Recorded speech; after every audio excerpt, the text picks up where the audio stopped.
Dear respected Thai, dear noble community, today is October the 13th in the year 2019, and we are in the Lower Hamlet. Today is we are in the 5th week of our rain retreat. Time flies very fast when we are practicing and we are dwelling with the community. I hope that all of us monastic, as well as our friends who started the 90-day journey, have been able to arrive more in our body, in our breath, and in the community.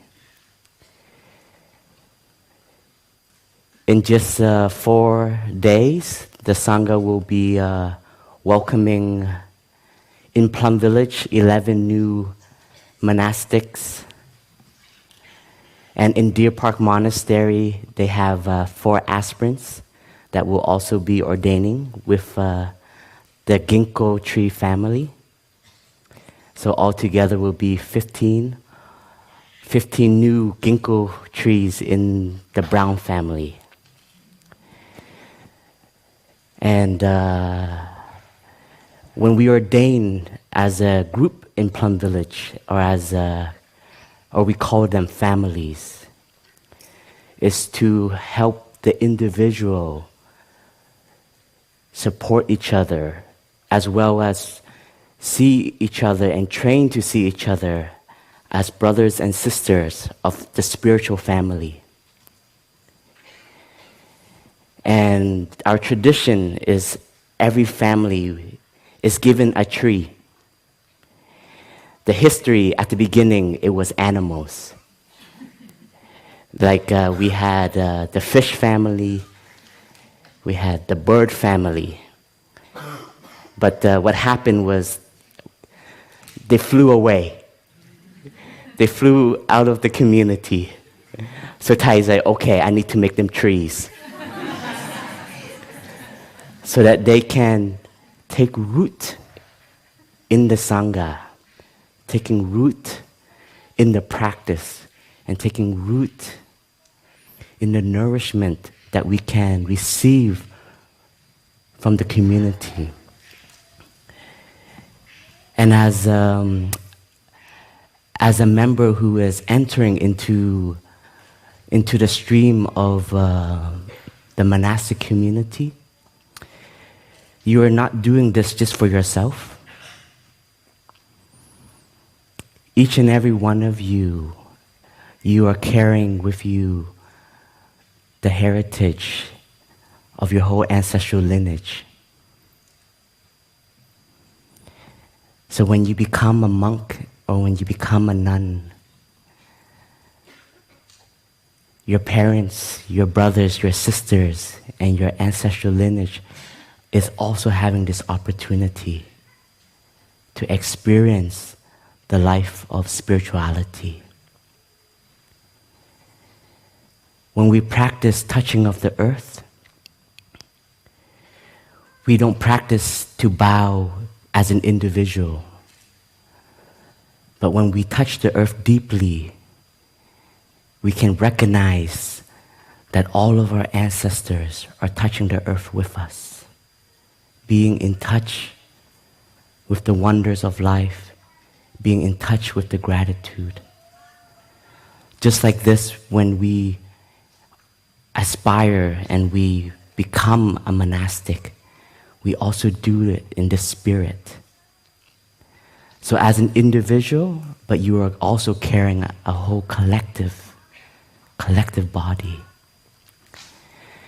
And your path on becoming a monastic is not a separate path.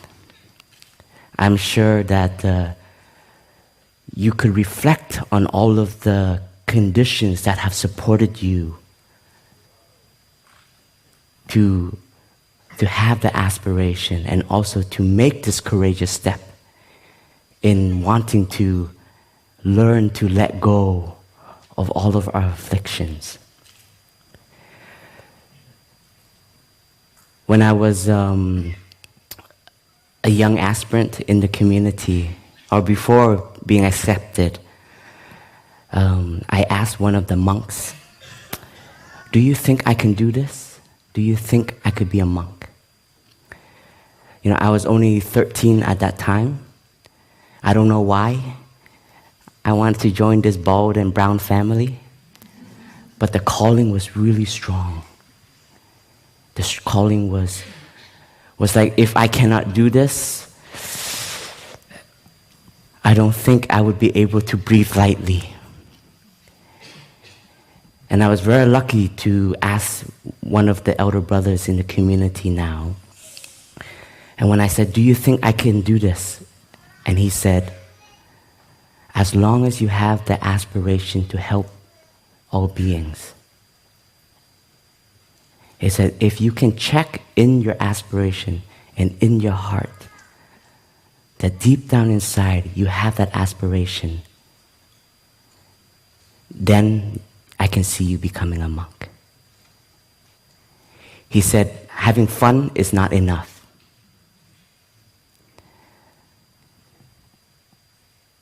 Having fun is not enough, because I was very young.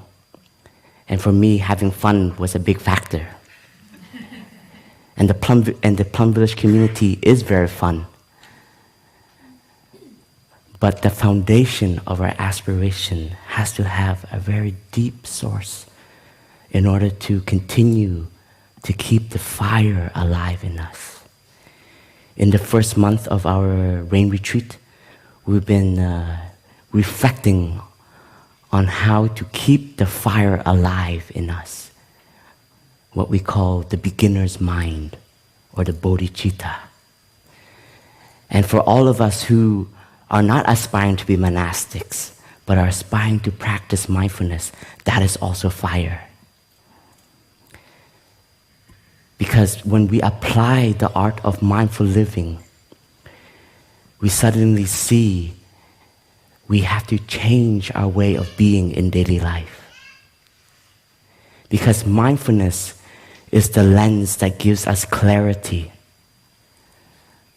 Mindfulness allows us to see our internal weather more clearly, allows us to be in touch also with the weather around us, and know how to be a solid foundation of support, and also learn how to embrace what comes when there's suffering that manifests. We have to invite mindfulness up. We have to invite the energy of mindfulness to recognize and to embrace and to call it by its true name. And we can only recognize all of this when we can dwell in the present moment, when we can touch the first fruit, the first Dhamma seal of Plum Village. I have arrived, I am home. I have arrived, I am home. It's not in this house or in this building, but I have arrived is arriving in this moment. I am home in this present moment. It is so simple, but it is a lifetime of practice. It is something that each and every one of us, either we are a monastic or not, we have to nourish every day. The practice of coming back to the present moment. If we can touch the present moment in the here and the now, then we are able to touch what is happening in the here and the now.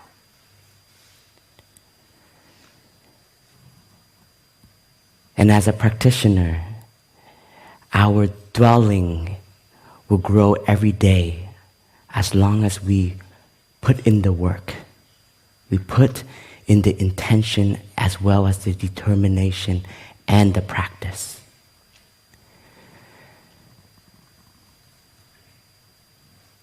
When we join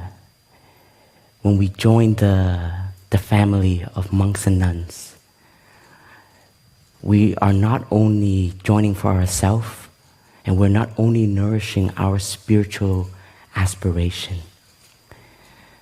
you're also nourishing all of the brothers and sisters and the teachers that have been here before us. And a novice ordination is like a birth, but it's also a continuation. We see new monastic manifesting, but at the same time we see the future.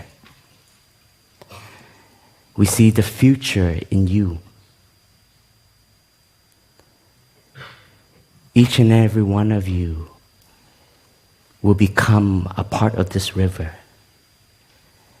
And if you dwell and you take refuge and you arrive in this river, you will help this river move forward, flow forward to the greater ocean. And this fire and this aspiration that you have is a part of our bodhicitta. It's very powerful. Don't ever underestimate your aspiration of mindfulness and your aspiration of helping all beings.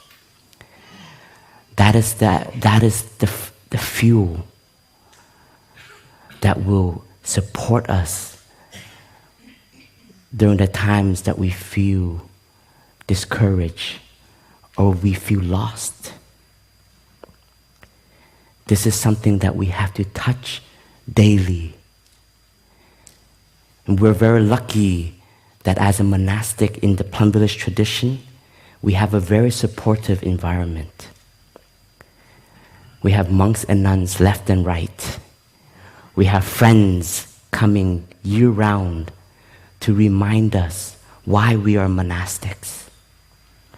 Why are we cultivating the practice in every day?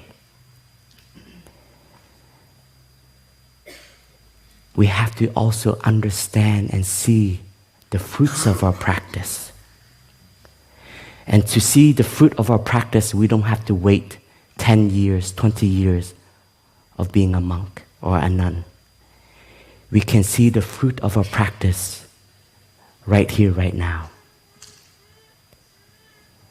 Thai usually teaches us as monks and nuns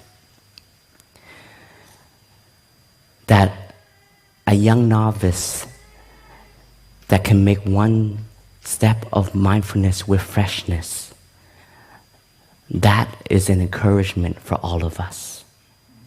And that is the support for the community. Your smile, your way of bowing, your freshness, your beginner's mind is what help us. I'm still young, but help us, the elder ones, feel fresh again and also reminded how we started.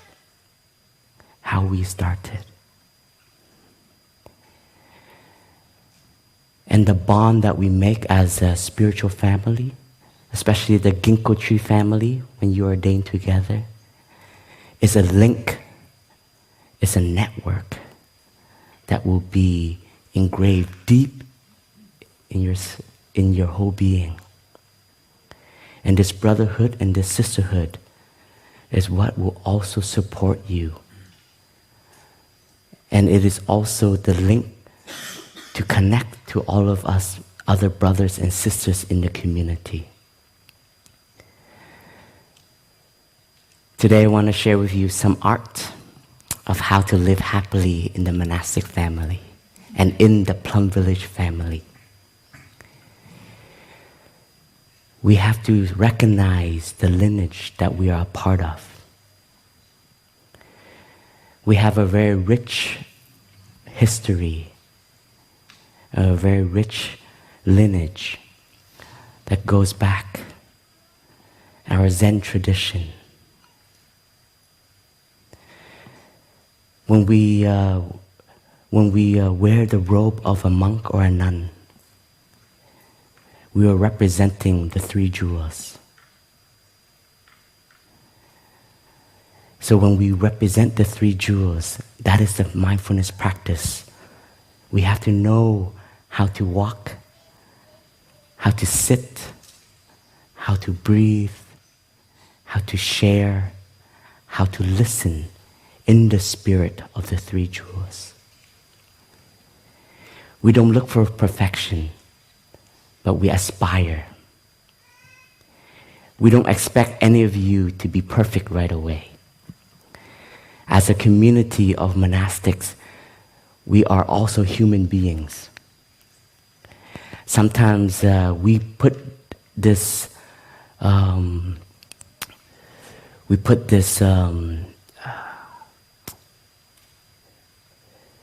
this weight on ourselves, and we aspire to be perfect from the get-go, from the beginning. And we don't accept our own flaws.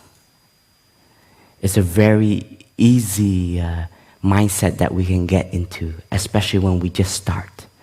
Or even for all of us who just come into the practice. We touch the collective energy and we touch the practice of mindfulness, and we want to be perfect right away. And we want to be super mindful. We want to be a Buddha right away. It's good to want to be a Buddha, but don't expect it to be right away. Have that aspiration, but keep it internally. And when we try too hard, we force ourselves too much. It's like we're forcing our energy too strongly. And maybe our spiritual body, our spiritual practice is not ready yet. And we can make ourselves very tense and very tired. So the art is learn to be flexible. Learn to be flexible with oneself. And when you are flexible with yourself, you will also learn to be flexible with the community, with your brothers and sisters. You might also come in with the idea that your elder brothers and sisters are perfect. I'm smiling now, but I can also get really angry, and that's a fact. And if we can be aware that my elder brothers and sisters also have suffering to take care of and to transform, not from this present moment, but maybe from many generations before them. Because we learn that our habits that we have are also transmitted to us from our parents, as well as the society that we are a part of. We're influenced by many sources. And as a practitioner, we learn to recognize what these habits are. And sometimes we may see the habit, but we might not be strong enough yet to transform it.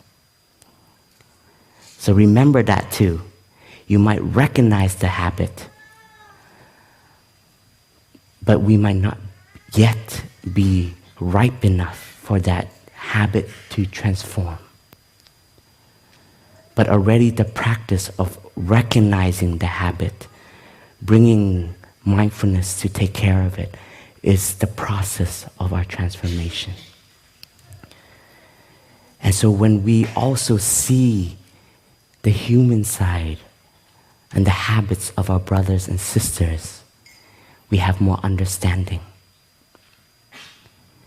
And having understanding is one of the career of a monk and a nun, is to continue to enhance our understanding.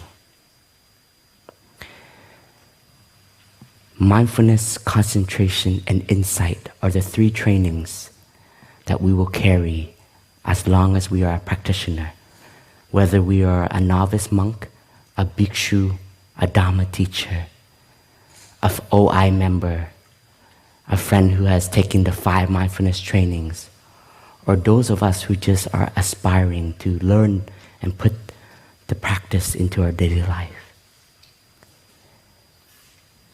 And our understanding gives rise to the insight that is born from the practice. And living in the community,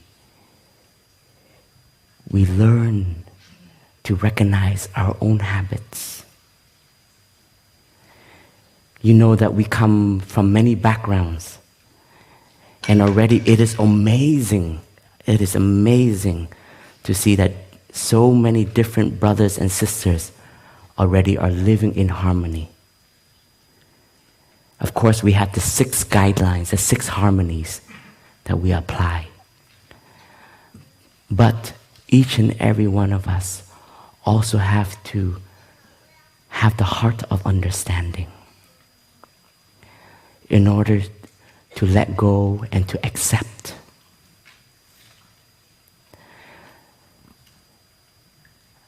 As a monk, I would say one of my biggest practice is acceptance. Accepting of the situation, accepting of the flaws, as well as accepting the goodness of the community. When we learn to accept, that means we are allowing ourselves to also be a part of. If we live in the community, but we are just judging left and right, that is good, so I'm a part of that. That is ugly, that is bad, I don't want to be a part of that. So our taking root has limits, then we are creating many barriers, many walls around our own community. So recognizing when these feelings come up is also the practice. I remember one time Thai shared very clearly that Thai believes there's no perfect Sangha. And if we look for a perfect Sangha, we might never find it. But the practice is to see that the Sangha is good enough. It's good enough. When we chant praising the 3 jewels, in praising the Sangha jewel, the verse is very beautiful. It goes like this. The Sangha jewel is infinitely precious, a field of merit where good seeds can be sown. The 3 robes and our begging bowl are symbols of freedom. Precepts, concentration, and insight support each other. The Sangha dwells in mindfulness, day and night, providing the foundation for us to realize the fruit of meditation. Whenever I chant this verse, it touches the seed of gratitude in me. Because I do recognize that the Sangha is a field where many good seeds have been watered in me. Seeds that I didn't know was there. Talents that I didn't know was there. And also in this field of merit, or in this field of the community also helped me recognize the weeds that manifest a little bit everywhere. And in this field, the community gave me tools to unweed or to cut, to keep my garden fresher every day and allowing the wonderful seeds of goodness to manifest more in our everyday life. So this field is present there, but we also have to learn to be present for that field. When we learn to take care of ourselves, it's also learning to take care of that garden, that field, the Sangha field, where good seeds can be sown. As a monastic, our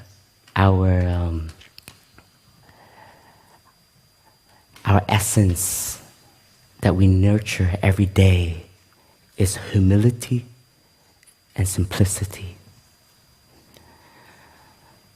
Humility is to help us, remind us how fortunate we are to have all the support for us to walk this path as a monk and as a nun.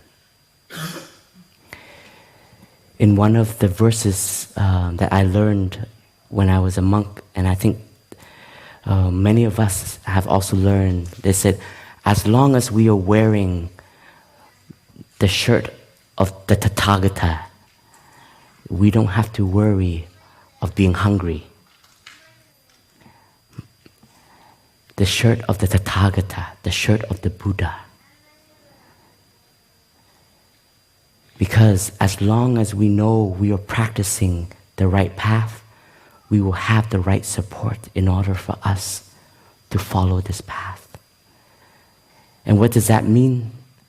That means that we cannot take it for granted. We cannot take the good intention of all of the support that has been given to us for granted. All of our lay friends who are present in this meditation hall and around the world, the many sanghas that have been created, they are also the support of the monastic community. And whenever we see them in our community, we have to also be in touch with the gratitude of their friendship and their aspiring support and their aspiring practice. This will help us touch the practice of no self in the community. Sometimes as a monk and a nun, we also have to remind ourselves of this gratitude, to be touching, to be back down to the earth and not on the cloud only. I've been, in the last few days, I've been working with a very beautiful team. It's called the TNH Foundation. Thich Nhat Hanh is foundation. They have been helping the sanghas in the practice centers in the United States for all of our friends to support the monastic community and support the legacy that our teacher has created. And when I listen to their sharings and I listen to the stories of how the practice have touched many friends and aspire them to continue to also take refuge in the community, that enhances and that solidifies my aspiration, and that solidifies my bodhicitta, aspires me, reminds me why I am practicing, why I am sitting, why I am a monk.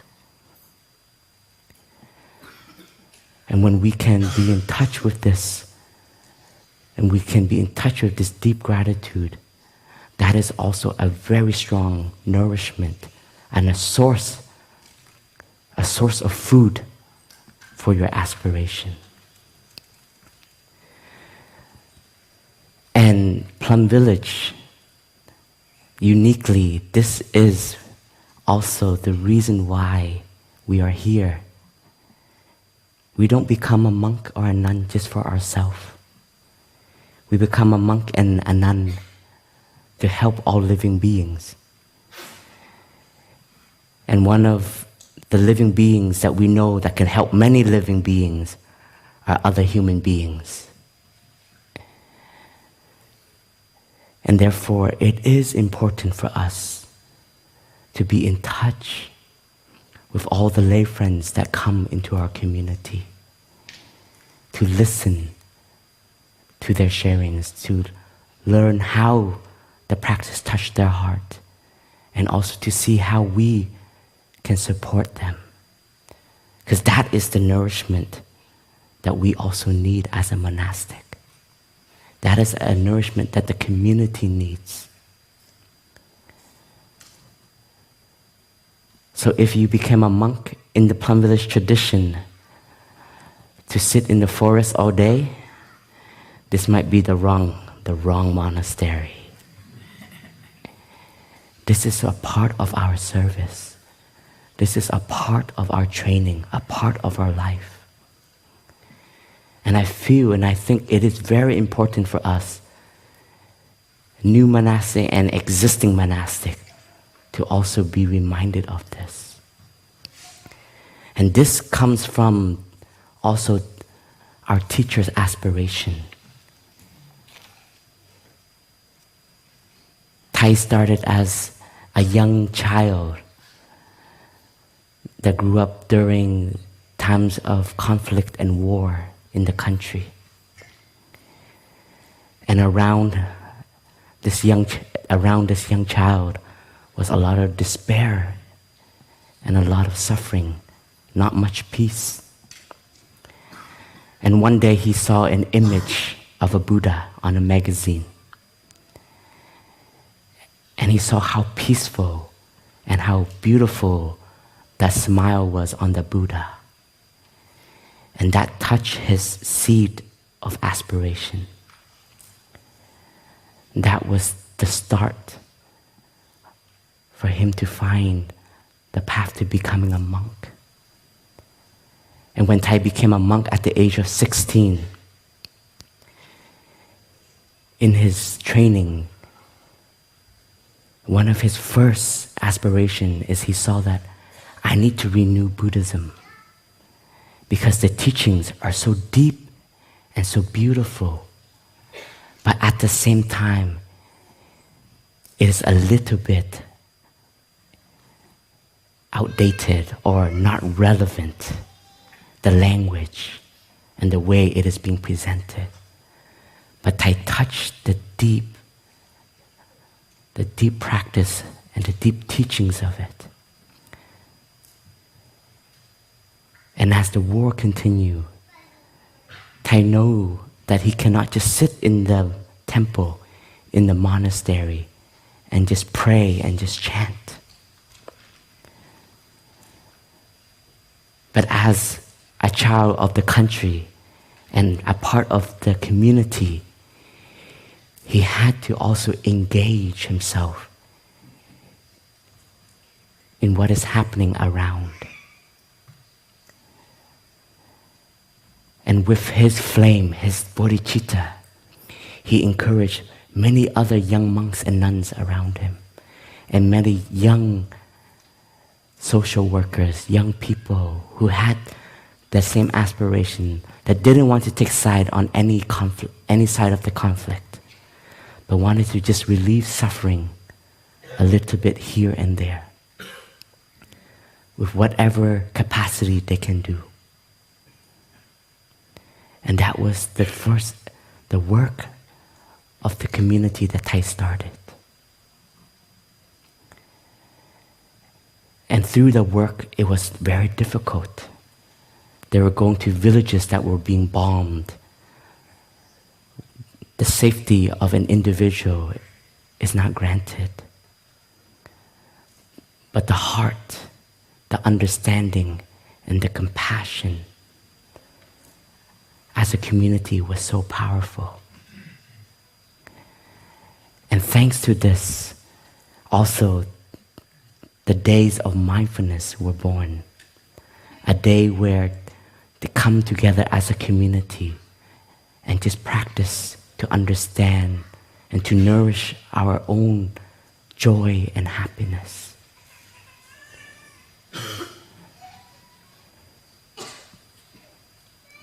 There wasn't conditions to create retreats back then.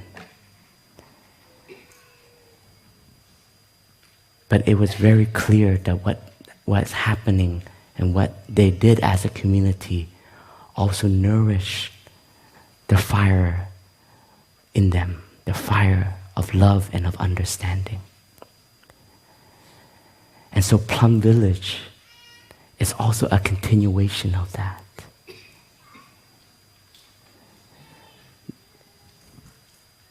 If we look deeply and we touch the present moment, we see the suffering a little bit here and there. We see the despair here and there. And we also have to continue the work of transformation as an individual and as a collective. Wake Up, that started in 2008, was also the continuation of the young social workers.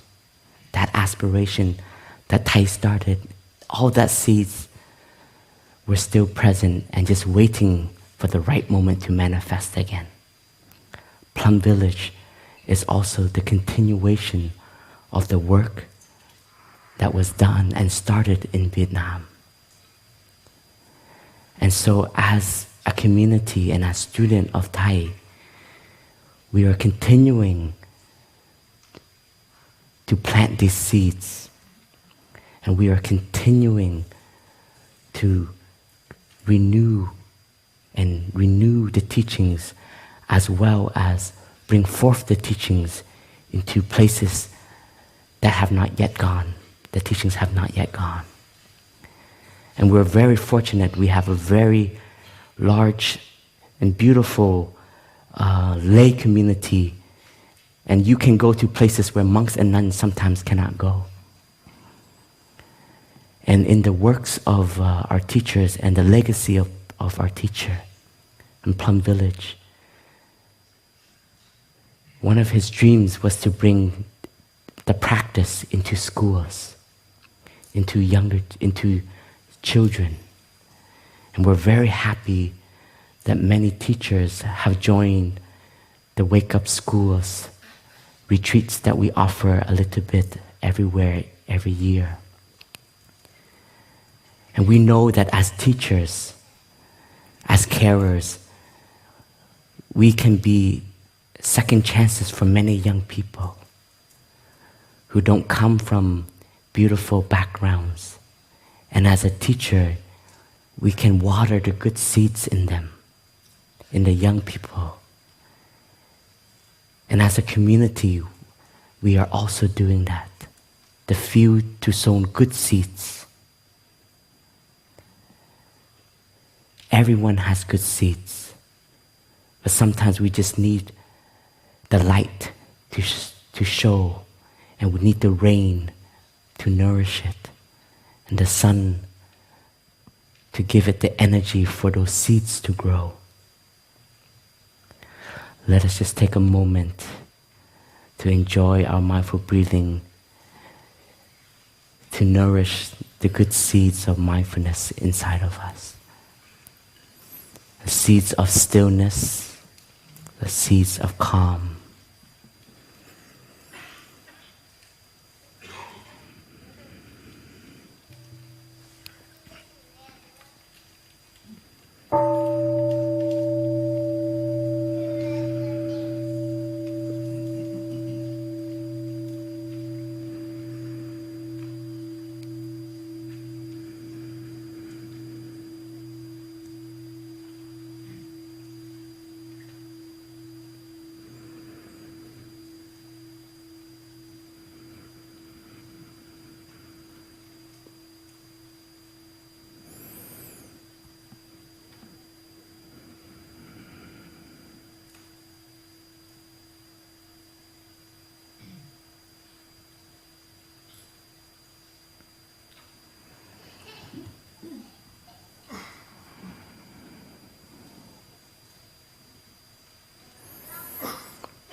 Breathing together like this is so enjoyable.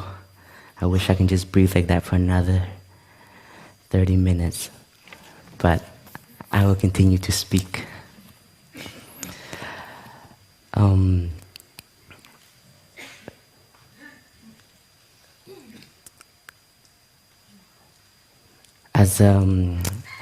As a member of the community, I've learned that everything is always changing. Thai always shared that the Sangha is like a living organism. It's a body, and we're cells of that body. And the body continues to become stronger, and at moments the Sangha becomes weak. And in moments when the Sangha is weak, we don't go into despair mode. That is the moment when we have to light up the difficulties in the Sangha, and we have to come together as a collective to shine the light on what is happening in the community. And we know, and if we have experienced a healthy body, then we know that we can take care to come back to that state of health. I'm very grateful for all of the brothers and sisters in this community. We've been through so much together. I remember at the end of 2014 and the beginning of 2015, when our teacher got ill, I'm sure that the seed of fear was awakened in all of us. The seed of what will happen next. Will we be strong enough to continue Thai's legacy? Will we be strong enough to continue what we have been doing for many years? And also a fear, will people still come and take refuge in the community because our superstar is not here anymore? These were real fears. And we started to calculate, okay, if the retreat numbers come down like this, then we have to maybe change in this particular way. We might have drawn up some plans, plan A, plan B, plan C, how to reinforce the community. And we were so lucky. In the first year, the summer retreat, still more than when Thai was here. And first the idea was like, many people are very compassionate. They know the community needs support, so they're coming to support us. But they're not really here. I'm not going to say, but they are here for the practice, but they're here to make sure the monks and nuns are okay. And we felt very warm, and we felt very encouraged. And then the second year, more people came. The third year, more people came. And we're like, oh man, I think we're on the right path. We're doing something right. And I finally started to see the insight that Thai shared with us. Thai said, there's not going to be another Thich Nhat Hanh. Thai said, even if you take a cell of Thai and you clone him, that will not be your Thai. Because the Thai that we all know and the insight and the practice that he has is through all the conditions that he has gone through. If that clone Thai lives in a different environment with different support, he will not be the Thai that we know. So don't look in the community for the other Thai. And Thai said very clearly to us for many, many years, and I think it worked. Thai said, look for the Thai in you. And I think each and every one of us both monastic and lay, all touch the Thai inside of us. We didn't have a superstars, but we had many stars. And many of that stars continue to shine the light and continue to be a place of embrace and acceptance. And even today, if you are still looking for that Thich Nhat Hanh, that Zen master, it is not far away. It is in you and in this community. And we have learned now more than ever to operate as one body. We see the strength and we see the difference, but we see how we can practice in unity. In the first Wake Up Tour in North America, it was a delegation of, about 9 brothers and sisters went during the US tour of our teacher. And before they embarked on the tour, they all came to see Thai in Blue Cliff Monastery in the hut. And they asked Thai for his teaching and how can they move forward in harmony. And I think Thai knew very well what to teach this group, because this group was a group of very young monks and nuns. I think were mainly young bhikkhus or young novices or elder novices.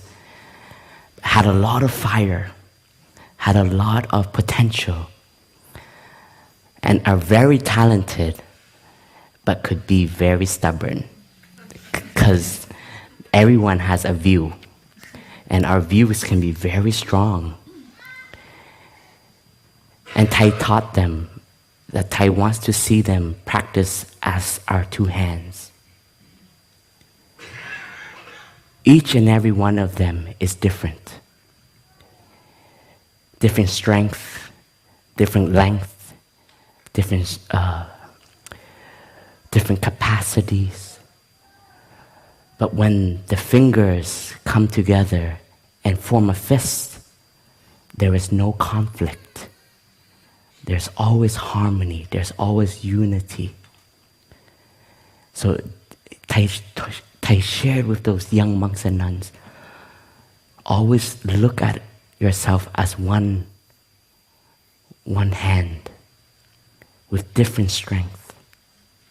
But when coming together, very powerful, and can have breakthroughs and can support each other. As an individual finger, it might be weaker. But when it comes together, the power of unity can move mountains. And I think this is something that we are continuing to learn in our community. We are continuing to aspire. And this is something that each and every one of us have to continue to also invest in. This principle of, as a collective, we can move forward and we can be more sustainable. And I sense in our Sangha, in Plum Village, we have a field and a foundation that is so great that can allow for many talents to manifest. We accept talent, but we also accept suffering, and we also accept difficulties. And we, as a community, also have to learn to shine the light on the goodness and the difficulties that happen in the Sangha. So when we come as a community to listen to each other in Dhamma sharing or in meetings, this is the practice of understanding and the practice to support the collectiveness. We learn to let go, but we also have to learn to share our insight. We have, as Thai shared very clearly with us, as a member of the community, we have to learn to speak what we see. And sometimes what we see is just one angle of the situation. But with the Sangha eye, we have this term, the Sangha eye, we can see things more clearly. And we can bring it out, the situation with the Sangha eye, and we can look at every angle to find the right support. And sometimes in the Sangha, we have a difficulty that manifests. But just like our practice, sometimes it needs time to transform. It needs time for us to untie the knot of difficulties. And this can be applied for our relationship, our communities. Sometimes we see a difficulty and we think we have to fix it right away. But we might not yet have the right tools. And first, just think of a knot. The knot, if the difficulties have been there for many years, then how tight it is. And sometimes a knot, you have to slowly loosen it. You use a stick, a toothpick, a chopstick to slowly break the tension around the whole knot. And slowly it becomes looser and looser, and one day it becomes very clear, this is how and this is why. As my own experience in 2016, we did this with the brothers community. It was after 2 years of us practicing to strengthen and to see what to do and how to continue the community. And we also had many brothers and many communities, many members of community also leaving the Sangha. And there's always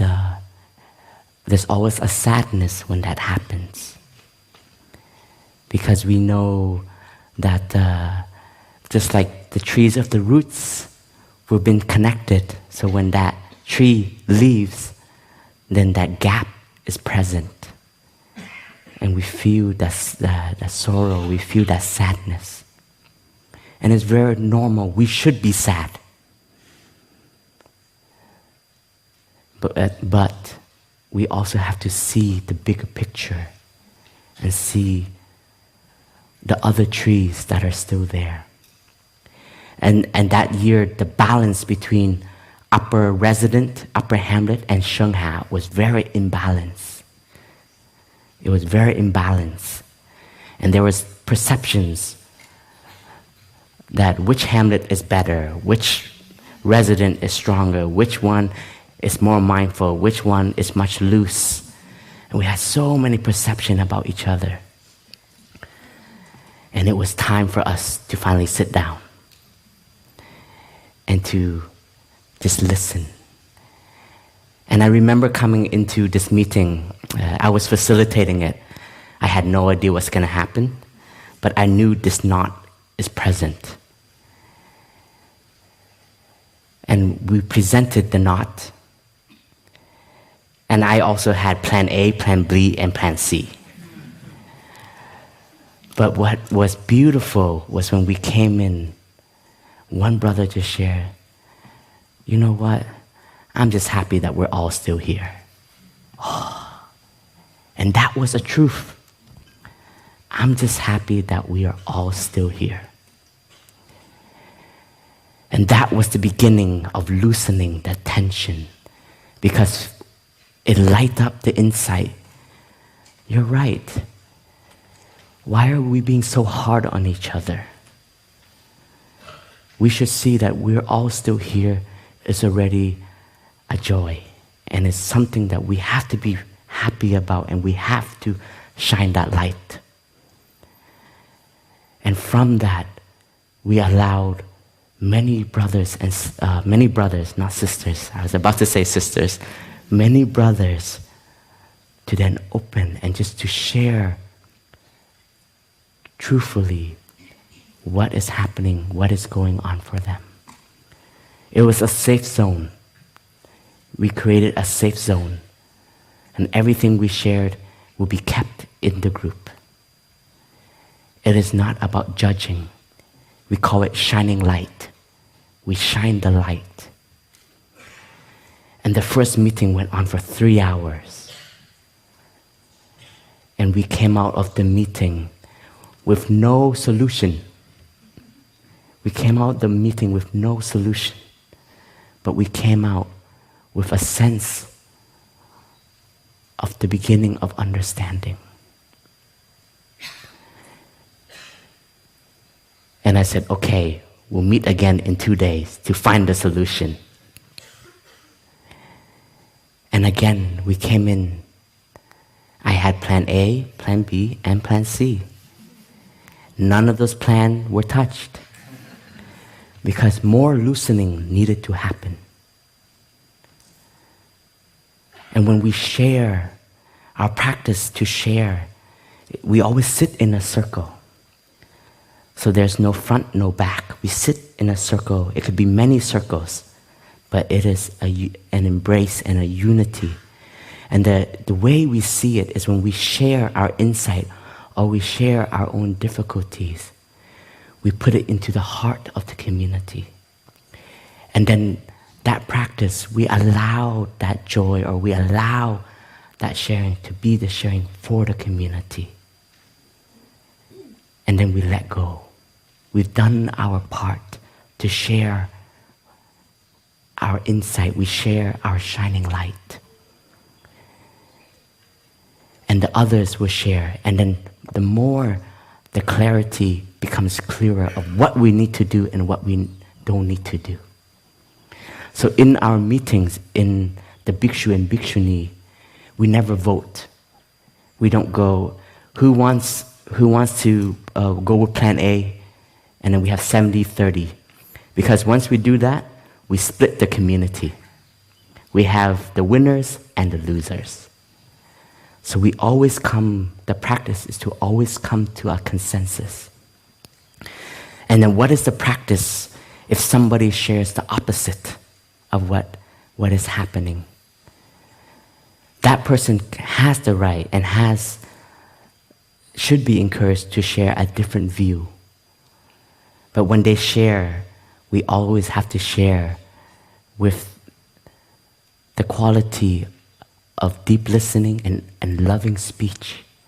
We share in a way not to break, but to see more clear, different angles. And sometimes one person shares an idea, and then other people start to see that also become more clear. And if that person shares an idea, but it's still the insight of the majority is still different, that brother practice is to learn to let go of his idea, to be in harmony with what is the collective that we see that many of our members of the community is heading into. And therefore we always come to a consensus. Even though I have a different view, but because the foundation of our community is harmony, I learn to let go. And I learn to take refuge in the community. That is also our practice, to learn to take refuge in the Sangha. And normally, majority of the time, the insight of the community is more stronger than an individual's insight. If we practice right speech and deep listening, because we can hear and we can see what is being left unsaid. So that is the practice of us in building harmony, in building decisions in our community. And this is a very important aspect for the bhikshus and bhikshunis of our community to take and to practice. Because the bhikshus and the bhikshunis are the foundation of the monastic sangha. And we are what have to now make the decisions and bring the harmony to the community. So even after the second meeting of 3 hours, we didn't come to any decision again. But we started to see the bigger picture. And we started to see the different angles where we needed to enhance and where we needed to fix. And then when it came to the third meeting, it was time to implement the action to change. And by now, everybody has opened their heart and everybody has shared. There was a mutual understanding.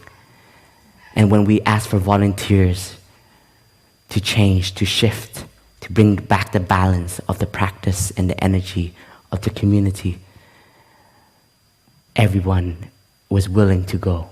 It was a real collective sangha building.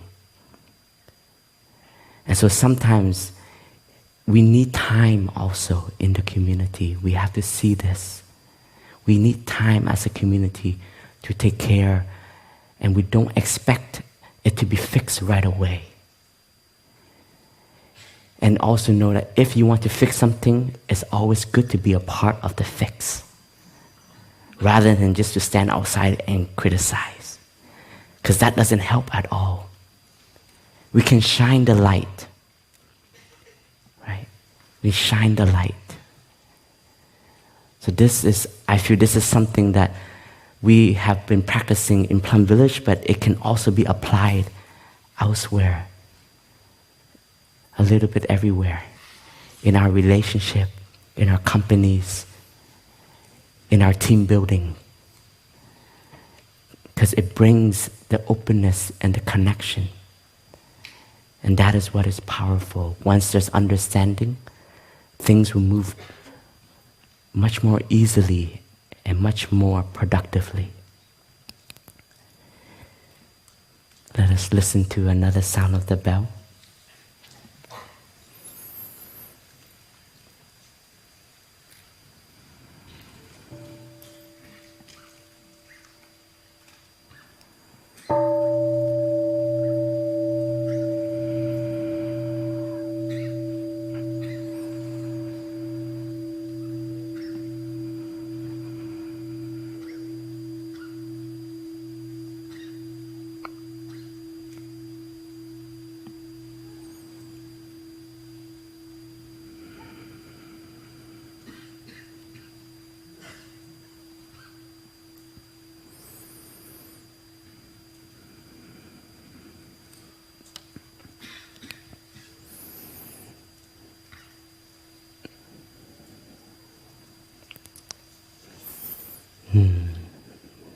I think my last encouragement before I wrap it up is,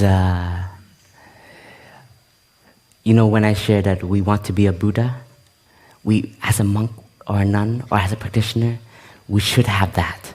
We should have that aspiration that I want to touch enlightenment, or I want to aspire to be more awake. It's a very noble aspiration. But on a day-to-day level, we have our daily concerns, and we also have to have the ultimate concerns. And as a monk or a nun, we also have to have a vision for ourselves. We have to see what kind of monk or nun I want to be. And this is not the practice to see that we can become better than others around us. But like I shared, we are all stars in this community. And to shine, we have to have the energy for that, for ourselves to shine. We shouldn't also be too comfortable and feel okay and just flow all the time. We have to have a vision, an aspiration. What kind of monk or nun you want to be? You don't have to tell me. You don't have to tell your mentor. But we have many wonderful role models in this community. I started with many role models of encouragements. Allow me to touch the characteristics that I want to develop, the practice that I want to become stronger, more firm, more stable. Because we know how impactful we could become, and how impactful the Sangha is, and how impactful as a monk or a nun is. And if we don't have the vision, then we will let the flame die out. That's why we have to also learn to recognize, but we don't be attached to it, because our vision and our aspiration will always grow. It continues to grow. And that is the beauty of impermanence. Everything is always changing. We're always changing. And our aspiration continues to change. But this is something that at the beginning we will have it, might be given to us, this aspiration, this encouragement. But inside of us, we also have to have a fire within.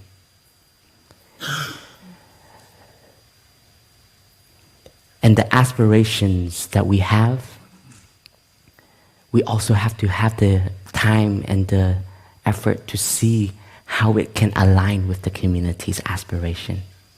That's very important. Thai allow us to always grow as a community, to grow as a monk, to grow as a nun, but it has to be in line with the direction of our Sangha. Our Sangha is brotherhood, sisterhood, flowing as a river, and practicing and transforming as a Sangha. But what is a Sangha made of is all of our individual. So we also have to recognize and take care of ourselves.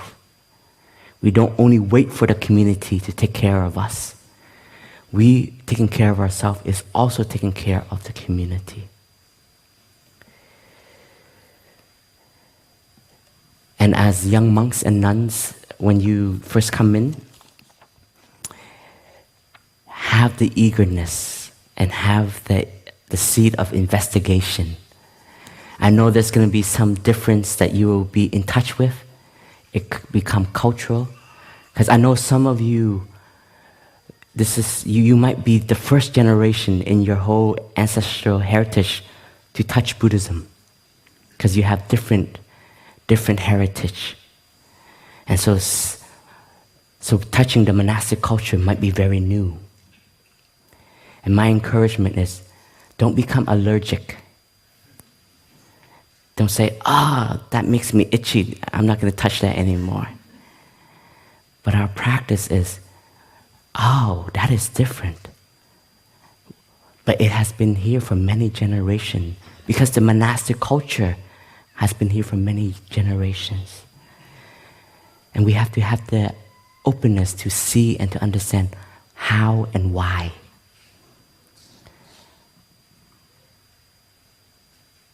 And we have to know that sometimes some of the practice and some of the guidance that we might receive are not always sweet.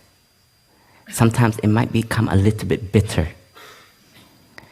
But like in Eastern medicine, mostly everything that is bitter is good for you. Not everything, but mostly everything.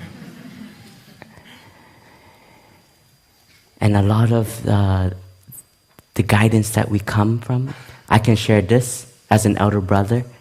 It always comes from the place of wanting to support and wanting for you to see the different angles and the difference, for you to make that transformation and for you to be aware of it.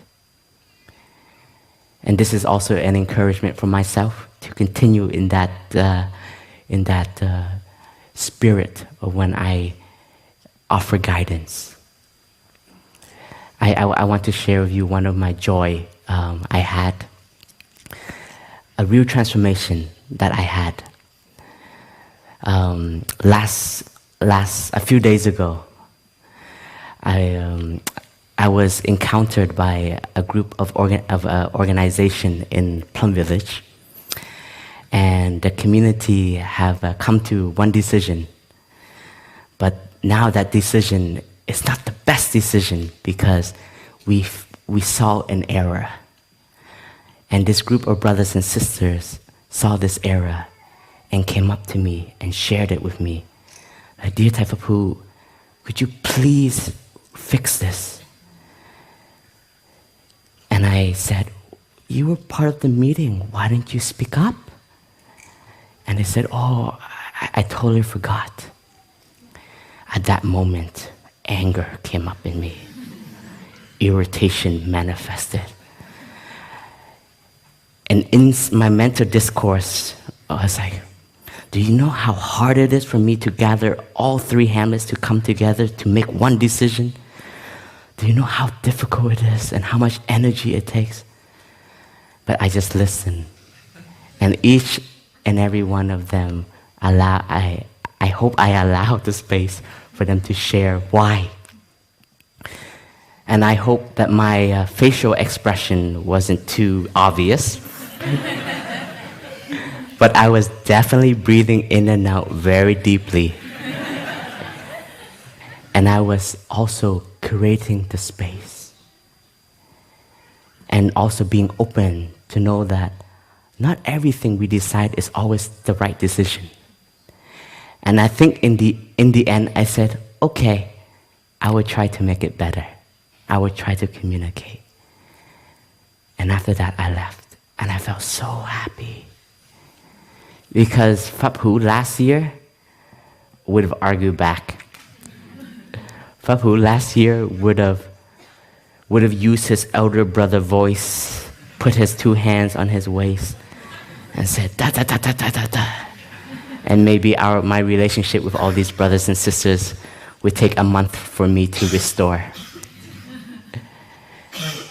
And and this has taken me 17 years of practice. So know that every part of the journey that we are investing is worth it.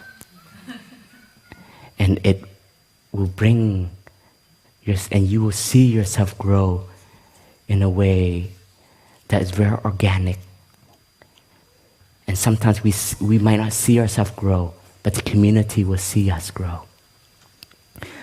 I think one of the brothers who was having a difficulty among the different brothers came and asked me, Thầy, do you really think that brothers change? Do people really change? This brother has only been in community for 3 years. And I said, yes, brother, trust me. I've seen transformation at the base. I've seen brothers who, I promise you, I've seen brothers who couldn't be in the same room. And if they were in the same hall, they had to be on this side and the other brother had to be on that side. And the community in the middle. And in 15 years later, I saw them walking together, putting hands on each other's shoulder. And when I saw this, I'm like, oh, the practice does work. And it also gave me so much encouragement and also so much energy. So transformation does work, does happen in the practice. And some of it is fast. Some of it you can see right away. But some of it takes time. So be open, be acceptance, be open to accept. If you have that, you will survive in this community. You will survive on this journey. If we don't touch those characteristics and those capacity in us, we will meet many walls, many walls that may manifest or is created by ourselves. This is my own experience, and I share with all of you as you embark on this beautiful monastic journey with us. And it will be this coming Thursday, so you don't have many days left. So please do enjoy your hair. Enjoy brushing your hair, combing your hair. You know, I think on my novice ordination, I gelled my hair up. Because I'm like, this is the last day. And my style was to have these spiky heads. So I'm like, my last day. Did it all. We have to enjoy every moment. It's part of our journey.